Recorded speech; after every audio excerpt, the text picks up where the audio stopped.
कोप्लाएर आएको है। म चाहिँ उहाँ बजार गएर आएको थिएँ, ड्याडीसँग भाइ आएको, आएर मजाले खेलेर बसिरहेको रहेछ क्या।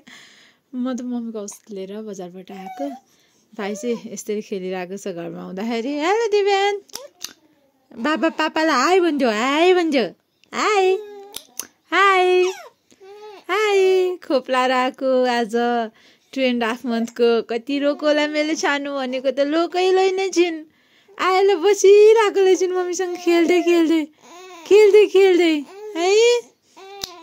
है हाई भनिदियो, हाई हाई हाई हाई। आऊ आऊ भनिदियो, आऊ आऊ भनिदियो न, आऊ आऊ आऊ आऊ आऊ भनिदियो, आऊ आऊ आऊ आऊ आऊ भनिदियो न, आऊ आऊ आऊ आऊ आऊ आऊ आऊ भनिदियो न, भनिदियो।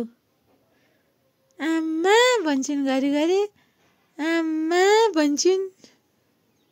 2.5 मन्थको खोपको दिन आज मेरो मायालुको।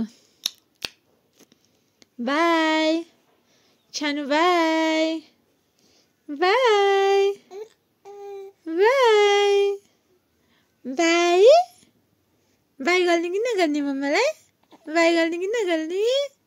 नगर्ने? आइ आइ गरिदियो, गरिदियो। खोइ बाई भनेको, खोइ खोइ खोइ खोइ।